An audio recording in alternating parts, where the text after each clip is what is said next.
Josh Trank, director of 2012's Chronicle, has been pretty much off the grid ever since his disastrous 2015 Fantastic Four movie, which, in addition to being a critical disaster, was plagued with behind-the-scenes stories surrounding Trank's behavior and drug abuse.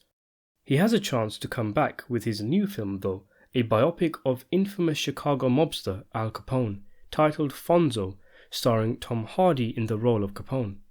Unlike previous Capone films, this one is set to be predominantly set after Capone's 11-year prison sentence at the United States Penitentiary, Atlanta, suffering from syphilis and with his mental faculty no longer functioning properly, intercut with flashbacks to his violent past. Now, as my subscribers might know, I've been following this film for some time. I'm not necessarily looking forward to it, as my expectations are measured because we don't really know what to expect, but I do hope it is a good movie. There just aren't too many decent high-profile gangster films anymore. Plus, Hardy is a great actor, and Trank has talked up the film about being his best yet. However, for a long time it seemed the movie just happened to evaporate into thin air. It was filmed in 2018, slated for release sometime in 2019, which Trank himself said was the case, but 2019 came and went, and yet here we are, almost halfway through 2020, and the film has still not come out. Forget that, there hasn't even been a poster, a teaser trailer, or any news whatsoever about the film. All we had was some images on set that were released ages ago with Tom Hardy in makeup as Capone. Now though, finally, we have some news about Fonzo. The first bit of info is that it isn't called Fonzo anymore, it's now called Capone. Fonzo is obviously referencing Alfonso, the gangster's full first name.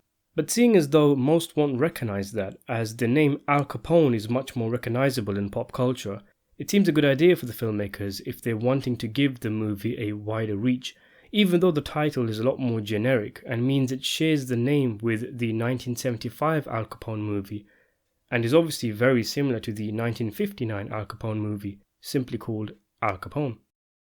Also, according to a new listing at the CARA, the Classification and Ratings Administration, the movie will also be rated R, and crucially, will be distributed by Vertical Entertainment LLC, straight to video on demand. Funnily enough, this is the same production company that released the horrendous crime film Gotti with John Travolta.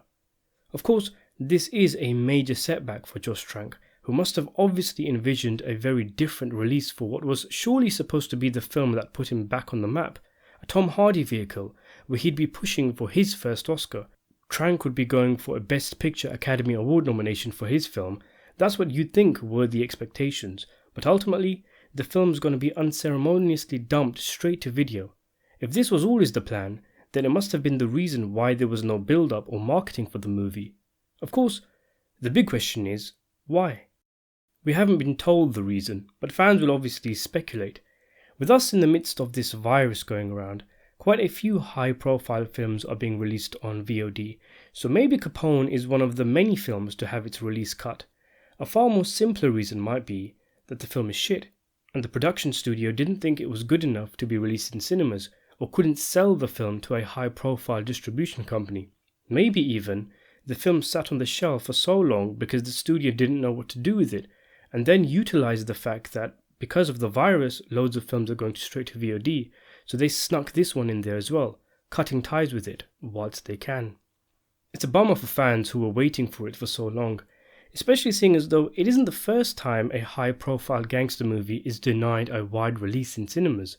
Martin Scorsese's The Irishman, released in 2019, did the rounds in showbiz news for not coming out in cinemas, not a wide release anyway, despite having a cast that included Robert De Niro, Al Pacino, Joe Pesci and Harvey Keitel. This movie was instead funded and distributed by streaming giant Netflix. So that was the big gangster movie of 2019, and now it seems the next year's big gangster movie has received a similar fate, although The Irishman had a reason for being released by Netflix, in that obviously it was made by Netflix. It was still a huge movie that is still the most watched Netflix film in the US and the UK, and was nominated for 10 Oscars. Capone's release being online might be something that's more telling of the film's quality though, in that it just isn't very good. I hope not, but the signs aren't good so far. If you ask me, I'm guessing that I think the movie's getting dumped online because the studio does think it's shit. If reports are to be believed, the movie has been done for ages, so why exactly wasn't it released last year? Maybe, just maybe, they didn't make it in time for 2019's Oscar season, so they delayed it to the 2020's one, and then the virus hit. But there's no telling how long the virus will last for, so why jump the gun and release it on VOD months before Oscar season?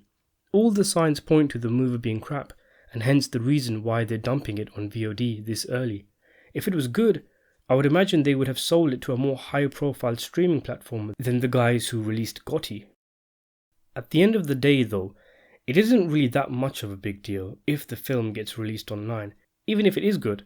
We're living in a changing world with a movie landscape that's evolving fast, and we're seeing more and more films being released online on things like Netflix and Amazon. It would have been nice though to see it on the big screen, especially with all the crap that comes out in cinemas these days, to see a mainstream R-rated gangster movie with a high-profile actor like Tom Hardy in the lead and about someone like Al Capone. Maybe the movie isn't so bad. Let's remain optimistic. Maybe it's a case of Hollywood being Hollywood, and where in the 70s, 80s and 90s, a mid-budget R-rated film would have always been released in cinemas. But today we see loads being shafted over to the streaming companies, and that's if they don't get cancelled altogether. Maybe they're being clever with the release, seeing as though theatres aren't opening for a while, and when they do, there's going to be loads of distributors fighting for a spot on the schedule. And then when you factor in the fact that the economy is going to be a lot worse, and there's probably going to be people still avoiding cinemas because of the fear of the virus, instead of throwing your R-rated crime flick into this fight, a type of movie that doesn't tend to make that much money anyway nowadays, they're going to release it soon on VOD whilst there's a bold market on the lookout for good movies online. Heck, there's so many people watching films online at the moment that the likes of Netflix have reduced their streaming quality to ease internet capacity. It has to be mentioned though, that this doesn't necessarily mean the movie won't be in cinemas. Gotti, for example, released by the same company as I mentioned, came out in around 500 theatres. But what I think is guaranteed is that the movie won't have a wide release in cinemas.